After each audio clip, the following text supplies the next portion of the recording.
हम बात करेंगे अपनी रीट एग्जाम की पात्रता परीक्षा के बारे में। क्वेश्चन कह रहा है कि निम्न में से कौन सा कक्षा में सीखने को प्रभावित करने वाला मनोवैज्ञानिक कारक है, यानी कि इसमें से वो कौन सा कारक है जो शिक्षा को मनोवैज्ञानिक कारक है जो प्रभावित करता है। Which of the following is a psychological factor influencing classroom learning. Option A है स्वास्थ्य, उम्र एवं gender, health, age and gender. Option B है परिपक्वता का स्तर, लेवल ऑफ मेच्योरिटी। तो तीसरा है अभिप्रेरणात्मक एवं संवेगात्मक अवस्था, मोटिवेशनल एंड इमोशनल स्टेट। और ऑप्शन डी है विषय वस्तु की अर्थपूर्णता, यानी कि मीनिंगफुलनेस ऑफ द कंटेक्स्ट। तो बताइए कि कक्षा में सीखने को जो प्रभावित करता है उसका मनोवैज्ञानिक कारक पूछा है। से आंसर हो जाएगा हमारा ऑप्शन सी, अभिप्रेरणात्मक एवं संवेगात्मक अवस्था, मोटिवेशनल एंड इमोशनल स्टेट। ये सीखने को प्रभावित करने वाला मनोवैज्ञानिक कारक है, ठीक है। जबकि स्वास्थ्य, परिपक्वता, विषय वस्तु ये सभी है, लेकिन मनोवैज्ञानिक पूछा है तो ऑप्शन सी हमारा सही हो जाएगा। हमारी एक्सप्लेनेशन भी कह रही है कि अभिप्रेरणात्मक एवं संवेगात्मक अवस्था कक्षा में सीखने को प्रभावित करने वाला मनोवैज्ञानिक है। अधिगम जो होता है, जो लर्निंग होती है, वो कई कारकों से प्रभावित होती है। शारीरिक, मनोवैज्ञानिक, सामाजिक, भावनात्मक और शैक्षिक कारकों के आधार पर अधिगम का प्रभाव अनुकूल या फिर प्रतिकूल हो सकता है। हमारी नेक्स्ट क्वेश्चन कह रहा है कि inside theory of learning was propounded bye whom. अधिगम का अंतरराष्ट्रीय सिद्धांत किसके द्वारा प्रतिपादित किया गया था। ऑप्शन ए है वॉल्फगैंग कोहलर, ऑप्शन बी है जीरोम ब्रूनर, ऑप्शन सी है मार्टिन सेलिग्मैन, ऑप्शन डी है एरिक एरिक्सन। ये हमारा पूछा गया था 24/7/2022 को शिफ्ट थर्ड में। सही आंसर हो जाएगा ऑप्शन ए वॉल्फगैंग कोहलर, ठीक है। अधिगम का जो अंतरराष्ट्रीय सिद्धांत था वह वॉल्फगैंग कोहलर के द्वारा प्रतिपादित किया गया था। ऑप्शन ए ठीक हो जाएगा। मैं एक्सप्लेनेशन भी है कि जो अधिगम का अंतरराष्ट्रीय सिद्धांत है वह वॉल्फगैंग कोहलर के द्वारा प्रतिपादित किया गया था। इसे गेस्टाल्ट सिद्धांत भी हम कहते हैं। कोहलर के अनुसार जो अंतरदृष्टि परीक्षण त्रुटि के साथ नहीं आती है, बल्कि ये अनुभव का अचानक पुनर्गठन है। इन्होंने कहा था कि जो अंतरदृष्टि परीक्षण है वो किसके साथ नहीं आता है, त्रुटि के साथ, बल्कि ये अनुभव क्या क्या है, अचानक पुनर्गठन है। नेक्स्ट कह रहा है कि विच of the final step of problem solving approach of learning. अधिगम के जो समस्या समाधान उपागम है उसका अंतिम चरण कौन सा है। पहला है तार्किक क्रम का अनुसरण, following logical sequence. Option B है संप्रत्येक तथा नियमों का ज्ञान, knowledge of concepts and principles. Option C है निष्पादन का सत्यापन, verification of performance. Option D है क्रियाविधि का प्रदर्शन, डेमोन्स्ट्रेशन ऑफ एक्टिविटी। से आंसर हो जाएगा option C, verification of performance, निष्पादन का सत्यापन। अधिगम के जो समस्या समाधान उपागम है उसका अंतिम चरण पूछा है, तो प्रॉब्लम सॉल्विंग का जो लास्ट फाइनल स्टेप होता है वो होता है निष्पादन का सत्यापन, यानी वेरिफिकेशन ऑफ परफॉर्मेंस। हमारी एक्सप्लेनेशन है कि अधिगम के समस्या समागम उपागम के अंतिम चरण निष्पादन का सत्यापन है। समस्या समाधान एक छात्र पर केंद्रित उपागम है। समस्या समाधान यानी प्रॉब्लम सॉल्विंग क्या होता है, ये सेंटर में जो से बच्चा रहता है यानी छात्र केंद्रित होता है। जो अधिगम की प्रक्रिया जो होती है, सीखने की जो प्रक्रिया होती है, उसमें छात्रों की सक्रिय जो भागीदारी है उस पर बल देता है, ठीक है। अधिगम के लिए समस्या समाधान उपागम के चरण कई होते हैं, जैसे कि समस्या की पहचान कर लेना, जो आंकड़े होते हैं उनका संकलन करना, जो परिकल्पना होती है उसका निर्माण करना, प्रासंगिक समाधान का चयन करना और परिकल्पना का क्या करना, सत्यापन करना, ठीक है। ये सारे याद रखना। समस्या की सबसे पहले हम पहचान करते हैं, समस्या की पहचान करने के बाद जो आंकड़े होते हैं उनका संकलन करते हैं, फिर जो परिकल्पना होती है उसका निर्माण करते हैं, प्रासंगिक समाधान होता है उसका चयन करते हैं और परिकल्पना का लास्ट में क्या करते हैं, सत्यापन। नेक्स्ट कह रहा है हमारा क्वेश्चन कि use of defence mechanism as a strategy for adjustment was originally introduced by whom। समायोजन के लिए एक युक्ति के रूप में रक्षात्मक युक्तियों के प्रयोग को मौलिक रूप से किसके द्वारा प्रस्तुत किया गया था। ऑप्शन ए है अब्राहम मास्लो, ऑप्शन बी है सिगमंड फ्रायड, ऑप्शन सी है कार्ल लाजर्स और ऑप्शन डी है जीन पियाजे। तो इसमें से हमारा बताइए कि समायोजन के लिए एक युक्ति के रूप में हम रक्षात्मक युक्तियों के प्रयोग को मौलिक रूप में किसके द्वारा प्रस्तुत करेंगे? सी आंसर हो जाएगा ऑप्शन बी सिगमंड फ्रायड। ठीक है, समायोजन के लिए एक युक्ति के रूप में हम रक्षात्मक युक्तियों के प्रयोग को मौलिक रूप से सिगमंड फ्रायड के द्वारा प्रस्तुत किया गया था। किसके द्वारा? सिगमंड फ्रायड के द्वारा। हमारी एक्सप्लेनेशन भी है कि समायोजन के लिए एक युक्ति के रूप में हमने रक्षात्मक युक्तियों के प्रयोग को मौलिक रूप से सिगमंड फ्रायड के द्वारा प्रस्तुत किया था। सिगमंड फ्रायड ने अपने जो मनोविश्लेषणात्मक सिद्धांत थे उसके माध्यम से यह रक्षात्मक युक्ति का वर्णन किया, जो व्यक्तियों को जीवन में जो प्रतिकूल परिस्थितियां होती हैं उनका संचालन करने में क्या करती है? हेल्प करती है, यानी कि मदद करती है। नेक्स्ट है, which of the following is an example of extrinsic motivation, यानी कि निम्न में से कौन सा बाहरी प्रेरण का उदाहरण है? ऑप्शन ए है उपलब्धि की आवश्यकता, need for achievement, option B है चिंता, एंजाइटी, ऑप्शन सी है आकांक्षा स्तर यानी कि level of expiration, option D है पुरस्कार यानी कि रिवॉर्ड। तो बताइए इसमें से हमारा कौन सा बाहरी प्रेरणा का उदाहरण? देखो, प्रेरणा दो प्रकार की होती है। बाहरी प्रेरणा जो हमें बाहर से मिलती है, एक होती है आंतरिक प्रेरणा जो हमें अंदर से मिलती है। तो हमारी जो उपलब्धि की आवश्यकता होती है, नीड फॉर अचीवमेंट, ये हमें अंदर से प्राप्त होती है, ना कि हमें बाहर के लोग देते हैं। तो देखो आंतरिक हो गई तो इसलिए हट जाएगा। चिंता ये होती है आंतरिक, चिंता बाहरी नहीं होती, तो ये भी गलत हो जाएगा। आकांक्षा का स्तर ये भी आंतरिक होता है, लेकिन जो पुरस्कार रिवॉर्ड होता है, ठीक है, रिवॉर्ड जो हमें होता है बाहरी प्रेरणा होती है। ऑप्शन डी सही हो जाएगा। याद रखना, जो हमारा होता है प्रेरणा मोटिवेशन दो टाइप का होता है, आंतरिक एक बाहरी। पुरस्कार बाहरी प्रेरणा का उदाहरण है। ए बाहरी प्रेरणा जो होती है वो परिणाम प्राप्त करने के लिए एक गतिविधि प्रदर्शन को संदर्भित करती है, जैसे कि माता पिता के द्वारा प्रेरणा, नगद पुरस्कार, दंड, शिक्षक पुरस्कार, समाज, सहकर्मी समूह आदि। ठीक है, ये सब क्या होते हैं? बाहरी प्रेरणा के उदाहरण होते हैं। नेक्स्ट है, which of the following is not a type of teaching according to stage of teaching, यानी कि निम्न में से कौन सा शिक्षण के स्तरों के आधार पर शिक्षण का प्रकार नहीं है?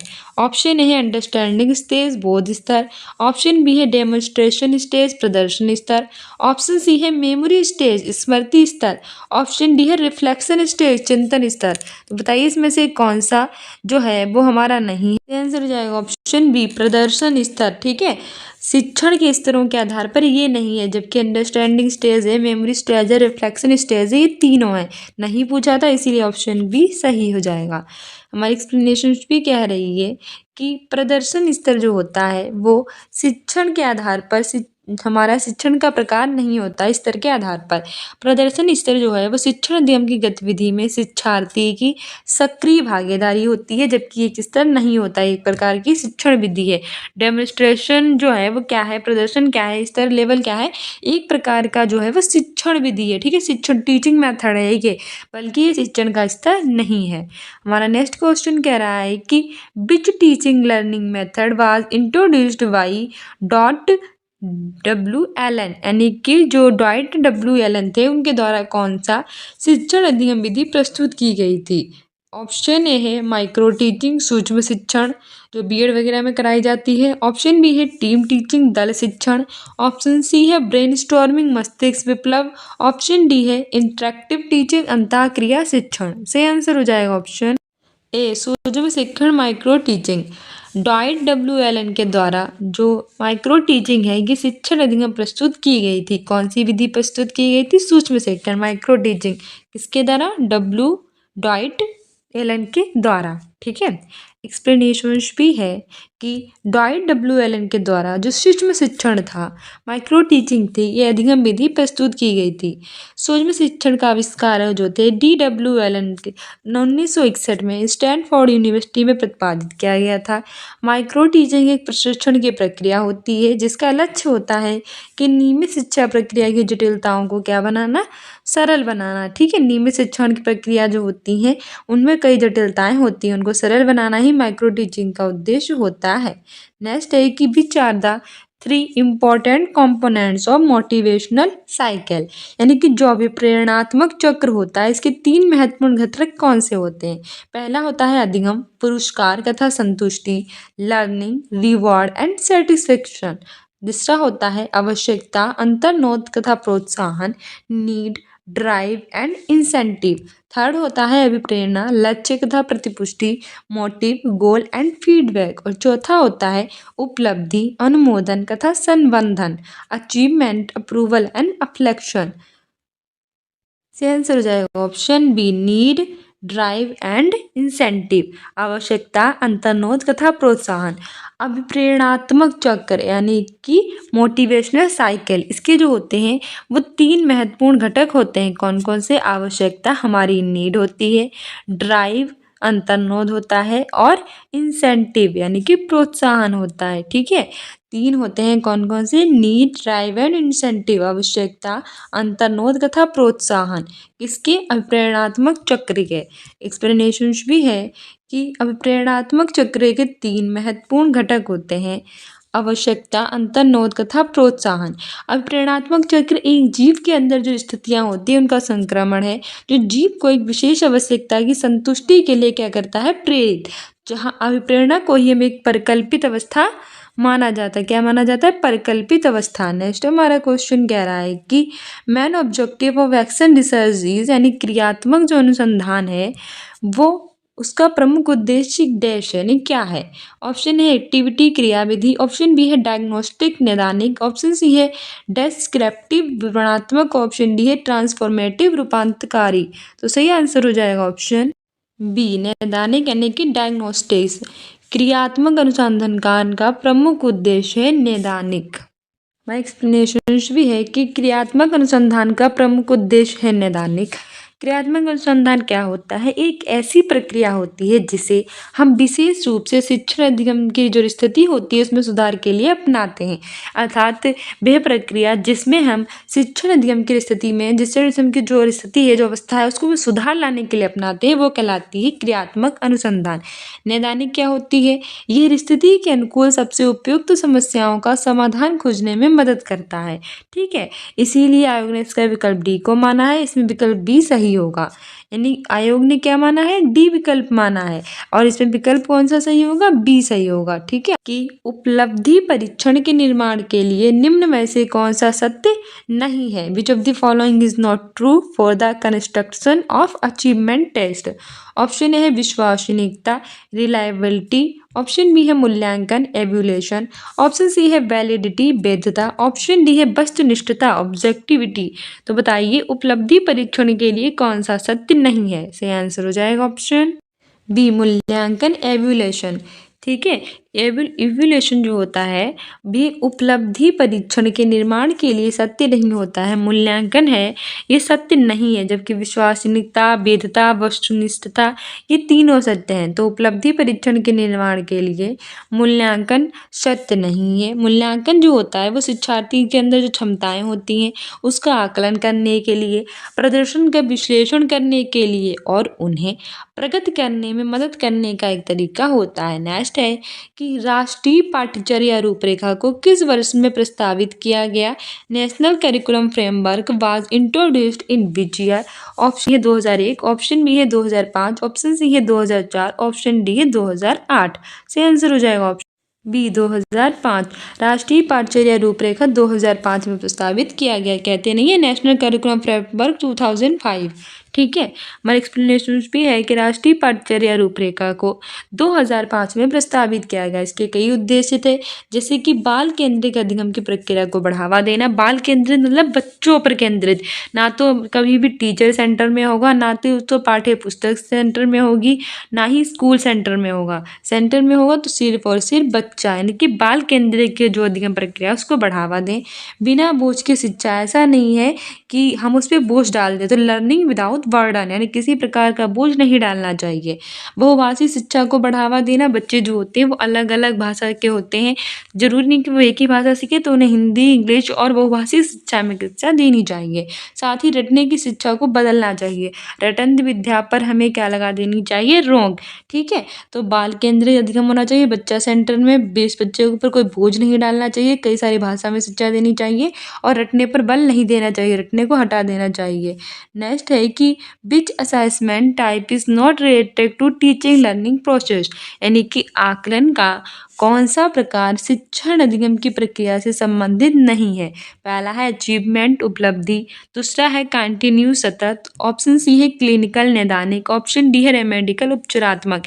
ये हमारा रीड के पेपर में इतना बोनस मार्क्स मिले हैं, वैसा ही एक क्वेश्चन है। ठीक है, इसमें हमें क्या मिला था, बोनस मार्क्स मिला था। जैसे कि इसमें प्रश्न में आयोग ने क्या दिया था, हमें बोनस। ठीक है, आकलन क्योंकि ऐसी प्रक्रिया होती है जिसके जरिए हम किसी लक्ष्य या फिर उद्देश्य के मुताबिक जानकारी को इकट्ठा करते हैं, इसीलिए सही विकल्प माना था इसका सत्य। आयोग ने इस प्रश्न में बोनस अंक मान दिए थे, सभी विकल्प सत्य थे इसीलिए। नेक्स्ट है कि which concept is not related to Jean Piaget's theory of cognitive development. अगर आप मॉर्निंग और इवनिंग वाली हमारी सीटेट की प्रीवियस ईयर क्लास देखते हैं तो ये क्वेश्चन का आंसर इजिली दे सकते हैं, क्योंकि उसमें हम सारे प्रीवियस ईयर कराते हैं। और होम एजुकेशन के नाम से हमें अभी तक इंस्टाग्राम पे फॉलो ना किया हो तो टेलीग्राम पे और इंस्टाग्राम पे दोनों पे फॉलो कर लीजिए अपने एग्ज़ाम में बेटर करने के लिए। ठीक है, क्योंकि क्या होता है कि सारे जो आपके प्रीवियस ईयर के पेपर होते हैं वो उसमें लेकर आते हैं, आप ज़रूर देखा कीजिए, आप अपने एग्ज़ाम में बहुत अच्छा कर पाएंगे, क्योंकि उसमें कई सारी क्विज़ेस भी कराते हैं और करंट अफेयर की भी करा देते हैं। तो हमारा कौन सा संबंधित नहीं है, ये पूछ रहा है कि जीन पियाजे के संज्ञानात्मक विकास यानी कि कोग्निटिव डेवलपमेंट के। ऑप्शन ए है स्कीमा, ऑप्शन बी है अधिग्रहण, ऑप्शन सी है आत्मसातकरण, ऑप्शन डी है व्यवस्थापन। सही आंसर इसमें हमारा हो जाएगा ऑप्शन बी। ठीक है, ठीक है, ऑप्शन बी सही हो जाएगा, क्योंकि स्कीमा, आत्मसातकरण और व्यवस्थापन हमने तीनों पढ़ा है। ठीक है, अकोमोडेशन, एसिमिलेशन, स्कीमा, ये तीनों हमारे जीन पियाजे के कॉग्निटिव डेवलपमेंट थे, लेकिन अधिग्रहण नहीं था, इसीलिए ऑप्शन हमारा बी बिल्कुल सही हो जाएगा। हमारी एक्सप्लेनेशन है कि जीन पियाजे के संज्ञानात्मक विकास के सिद्धांत से अधिग्रहण की अवधारणा संबंधित नहीं है। जीन पियाजे के संज्ञानात्मक विकास सिद्धांत के तहत जो बच्चा होता है वो अपने दिमाग में, अपने अपने मस्तिष्क में क्या करता है कि दुनिया का एक मानसिक मॉडल विकसित करता है। इन्होंने सुझाव भी दिया है कि बच्चे कैसे पैदा होते हैं, जीन पियाजे के अनुसार बच्चे बुद्धिमान पैदा होते हैं। नेक्स्ट है कि pair of genes that occupy a specific location on a particular chromosomes and control the same trait is termed as dash. Genes को जोड़ा जो विशेष गुणसूत्र पर एक विशिष्ट स्थान अधिग्रहित करता है तथा समान गुण को नियंत्रित करता है, डैश कहा जाता है। ऑप्शन ए है कार्योटाइप, ऑप्शन बी है आरएनए यानी राइबोन्यूक्लिक अम्ल, तीसरा हमारा है एलील और चौथा है आर्टोसोम्स। सही आंसर हो जाएगा ऑप्शन सी एलील। जीन्स को जोड़ा जो विशेष गुणसूत्र पर एक विशिष्ट स्थान को अधिग्रहित करता है तथा समान गुण को नियंत्रित करता है, एलील कहा जाता है। इसे क्या कहा जाता है, एलील, एलील कहते हैं। ठीक है, हमारी एक्सप्लेनेशन भी है कि जीन्स का जोड़ा जो विशिष्ट गुणसूत्र पर एक विशिष्ट स्थान को अधिग्रहित करता है तथा समान गुण को ये नियंत्रित करता है, तो इसे हमें एलील कहा जाता है। एलील शब्द जो है वो एलिलोमार्फ से आया है, जो कि जीन के विभिन्न रूप हैं उनको संदर्भित करेगा, जो कि इस जीव के फेनोटाइप उपस्थिति को भी इफेक्ट करता है।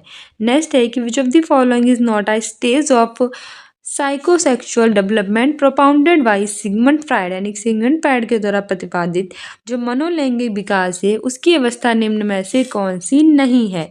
ऑप्शन ए है फैलिक अवस्था, ऑप्शन बी है एनल अवस्था, ऑप्शन सी है इंडिपस कॉम्प्लेक्स अवस्था और ऑप्शन डी है लेटेंसी अवस्था।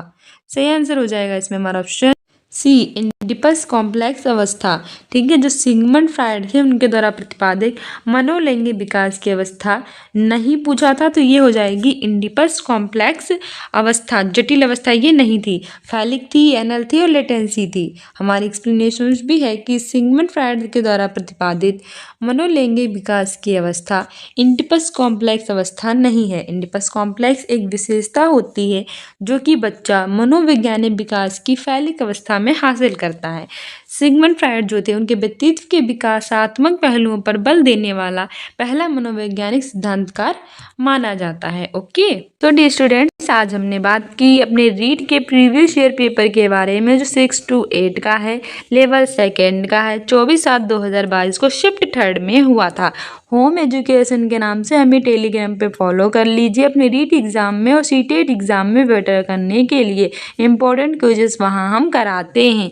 बाकी के क्वेश्चंस हम कल लेकर आएंगे। नेक्स्ट वीडियो में बाकी के भी सारे क्वेश्चंस लेकर आएंगे जिससे आपका पूरा प्रीवियस ईयर का पेपर कवर हो जाए। सारे प्रीवियस ईयर के पेपर कराएंगे। Don't forget to subscribe our channel. Thank you. मिलते हैं नेक्स्ट वीडियो में।